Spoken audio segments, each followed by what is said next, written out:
ዋጋውን ጠይቀሽ ንገሪኝ ባላችሁኝ መሰረት ጠይቄ መጥቻለሁ። ኢንሻአላህ ነግራችኋለሁ። የጠየቅኩትን ብቻ የዚህ ነገር ሁሉ ሳይሆን በጣም ያስፈልጋችኋል ብዬ ያሰብኩትን ነገር ጠይቄ መጥቻለሁኝ።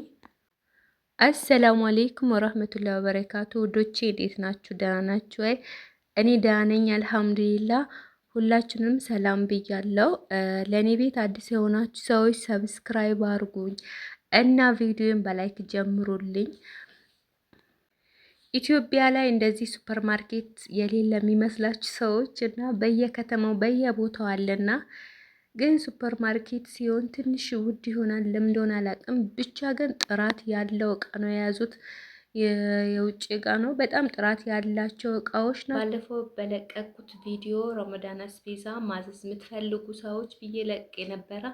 እፈልጋለሁ ያላችሁ ልጆች አላችሁ። ቁጥሬን አስቀምጬ ነበረ። በውስጥ በዋትስአፕ ኑ እና ኢንሻአላ እዘዙኝ ያደርስላችኋለሁ። ዋጋውን ደግሞ ጠይቄ መጥቻለሁኝ። ለራስሽም አስቤዛ ስታረጊ አሳየኝ ብላችሁኛል። ኢንሻአላህ እኔ ሲመችኝ ለራሴ ሳደርግ አሳያችኋለሁ ኦፍኮርስ። እና ለአሁን ዋጋውን ጠይቄላችሁ ነው የመጣሁትኝ። በአንደኛ ዘይት 5 ሊትር ዘይት 1900 ብር ነው። እና እናንተ ባለ 3 ሊትሩም አለ ባለ 1 ሊትሩም አለ። በዛ ሀሳብ አድርጋችሁ ኦርደር ማድረግ ትችላላችሁ። ግዴታ 5 ሊትሩ አይደለም። ሁለተኛ ቴምር በፍሬ 350 ነው። በካርቶኑ 2800 ብር ነው። ጠይቄ መጥቻለሁኝ። በፍሬም መግዛት ትችላላችሁ፣ ካርቶኑን መግዛት ትችላላችሁ ማለት ነው። ሌላ ደግሞ ለረመዳን ያስፈልጋል ብዬ ያሰብኩትኝ ምንድነው ሽሮ በርበሬ ከፈለጋችሁ በርበሬ ምርጥ ባልትና ነው እኔ የምገዛበት። በጣም ማቃት ባልትናዋ በጣም ጥሩ ናት እና በርበሬ በኪሎ 1200 ብር ነው። ሽሮ በኪሎ 280 ብር ነው። ምስር በኪሎ 280 ብር ነው። እሱም ማለት ነው። ሌላ ደግሞ ምን ነበር ጠየቃችሁ? ሩዝ በኪሎ 140 ብር ነው። 140 130 እንደዛ ነው የሚሸጠው። እና እዛ የጠየኩበት ሱቅ 140 ነው የተባልኩት። 130 የሚሸጥበት አለ። ደረጃ አላቸው። አንደኛ ይሄ የሆነ ነገር ብራንድ ይላሉና እና ዱቄት ፎርኖ ዱቄት በኪሎ 120 ብር ነው። ሌላ ምን ብላችሁኛል? ይቅርታ እንትኑን ሳልጠይቅ መጥቻለሁ። ይሄ ጁዝ እና ምንድነው ታንግ ጁዝ እና ቪምቶ አልጠየቅኩም። ኢንሻአላ ሌላ ጊዜ ሄጄ እጠይቅላችኋለሁኝ። ቡና በ1 ኪሎ ቡና 2300 ብር ነው። 2080 አለ፣ 2090 አለ። ምርጥ የሚባሉ ይሄ ንጹህ ቡና 2300 ብር ነው። ይሄ ነው እላችኋለሁኝ። ይሄ ቪምቱ ምናምን የሚያስፈልጋችሁ ከሆነ ጠይቅላችኋለሁ። ግን ለቤተሰቦቻችሁ ለረመዳን ብትገዙላችሁ ብዬ ማስበው በጣም የሚያስፈልገው አንደኛ ቡና ነው። ቴምር በፍሬም ብትገዙላቸው ችግር የለም። ብዙ ፋሚሊ ካልሆኑ ማለት ነው። 3 ፍሬ 4 ፍሬ ብትገዙ ችግር የለውም። ሁለተኛ ነገር በጣም የሚያስፈልጋቸዋል ብዬ ማስበው ሽሮና በርበሬ ያስፈልጋቸዋል። እህል ካላቸው ማለት እህል ሌላ ነው። ጤፍ ምናምን የራሳቸው ነው እና ከሱ ውጪ ማለት ነው። ሌላ ደግሞ ዱቄትም ያስፈልጋል። ፍርኖ ዱቄት። ሩዝ አስፈላጊ አይደለም ግን ብትገዙላቸው እንትን ችግር የለውም። ያው እዚህ ሀገር ሰው ብዙ ጊዜ ሩዝ አይበላም። ያው እንጀራ ምናምን ስለሚበላ ምስር፣ ሽሮ፣ በርበሬ ብትገዙላቸው በጣም አሪፍ ነው ብዬ አስባለሁ። ውዶቼ ከኢትዮጵያ ከወጣችሁ ከ5 ዓመት ከ6 ዓመት በፊት የሆናችሁ ሰዎች ይሄ ዋጋ ሲነገራችሁ ድንግጥ ነው የምትሉት።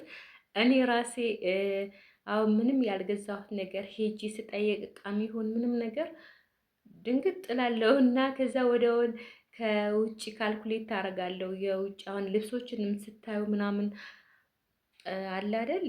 በአፕሊኬሽን የሚሸጡ እቃዎች አሉ በኦንላይን ምናምን የውጭ እና ሄጄ እነሱን አይቼ ካልኩሌት ሳረግ እንደውም የኛ ሀገር ይሻላል እላለሁ። እና ግን ብሩ ሲጠራ በጣም ትልቅ ብር ነው። 2000 4000 5000 ምናምን ስትባሉ ብዙ ነው። ያስደነግጣል። ያው አስባችሁት የመጣችሁት በድሮ ስታይል ከሆነ በድሮ እንትን ዋጋ ምናምን አስባችሁ ከመጣችሁ በጣም ያስደነግጣችኋል። ቆይታችሁ ስትመጡ በተለይ ከ5 ዓመት በፊት የሆናችሁ እንደው ከ5 ዓመት በፊት ትንሽ አሪፍ ነበረ። እኔ አሁን ከ5 ዓመት በፊት ነበርኩኝ ኪሎ ዱቄት ፍርኖ ዱቄት 60 ብር 50 ብር እንደዛ ነበረ። ሩዝ 80 ብር 60 ብር እንደዛ ምናምን ነበረ። ሳሙና በ20 ብር በ30 ብር ይገዛ ነበረ። በ10 ብር ይገዛ ነበረ እና በ10 ምናምን ብር ይገዛ። አሁን ትንሽ በጣም ርካሹ ሳሙና 50 ብር ነው። በቃ ይሄ እንትኑ በዋጋው በጣም የቀነሰው ሳሙና ማለት ነው። ሌሎቹ የ100 ብር የ80 ብር ምናምን ነው ያለውና አትፍሩ። ይሄን ስትባሉ ደግሞ አትፍሩ። እዚህ ሀገር ብር ርካሽ ነው። ብዙ ብር ይዛችሁ የምትገዙት ነገር በጣም ትንሽ ነገር ነውና ብር ርካሽ ነው። ስራ ከሰራችሁ ሀገራችን የምትኖሩበት ሀገር ከተማ ሰላማዊ ከተማ ከሆነ በትንሽም ብር መኖር ትችላላችሁ ማለት ነው። ሰዎች እዛ 2000 ብር ገባ 4000 ብር ገባ ምናምን ስትባሉ አትፍሩ። ዋጋ ሲነገራችሁ እንኳን እናንተ እኔ ራሷ ከመጣሁ 4 ወር አልፎኛል። ወደ 5ኛ ወር እየሄድኩ ነው። ያልገዛሁት ነገር ሄጅ ስጠይቅ እደነግጣለሁ። ደግሞ የኢትዮጵያ ኑሮ ደግሞ ያስዋሻል። ወላሂ የምንም ነገር ዛሬ 100 ብር የነበረው ወይ 110 120 ጨምሮ ነው የሚያድረው እና ሳምንት ሄዳችሁ ስትሄዱ እየጨመረ ነው። ምንም በሆነ ነገር ይጨምሩታል። ወይ ዶላር ጨመረ ብለው ወይ በረብሻ ምክንያት ብቻ በሆነ ነገር ይጨመርና ዋጋ በዛው ነው የሚቀጥለው።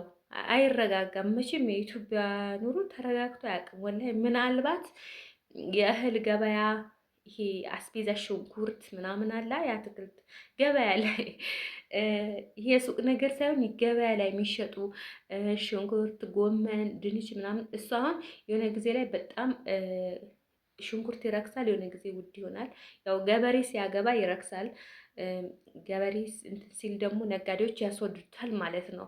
እና በአሁኑ ሰዓት ሽንኩርት በጣም ርካሽ ነው። ቲማቲም ርካሽ ነው። የሆነ ጊዜ በጣም ውድ ነበረ ቲማቲም እና አሁን በዚሁ ጊዜ በጣም ርካሽ ነው። ድንች ምናምን ትንሽ መወደድ ጀምሯል። እሱ ውድ ነበረ፣ አሁን ርካሽ ነበር፣ አሁን ውድ ሆኗል። እና በሱ ብቻ ግን አልሐምዱሊላህ ትላላችሁ፣ መቀየር ትችላላችሁ።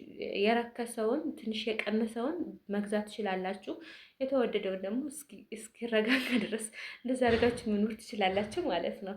እና አልሐምዱሊላህ እሱ አሪፍ ነው። ግን ይሄ የሱቅ ነገር ሱቅ ላይ የሚገዙ ነገሮች በጣም ውድ ናቸው። በቃ በነጋዴ እጅ የገቡ ነገሮች ማለት ነው። በገበሬ እጅ ያለ ነገር እህል ምናምን አሁን አሪፍ ነው።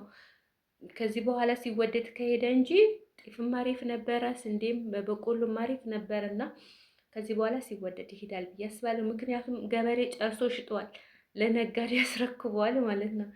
እና ውዶቼ አብሽሮ ረመዳን ደርሶ አልፎ በሉ እንግዲህ አረብ ሀገር ረመዳን እንደምናውቀው ነው። ለሀገራችሁ ያብቃችሁ።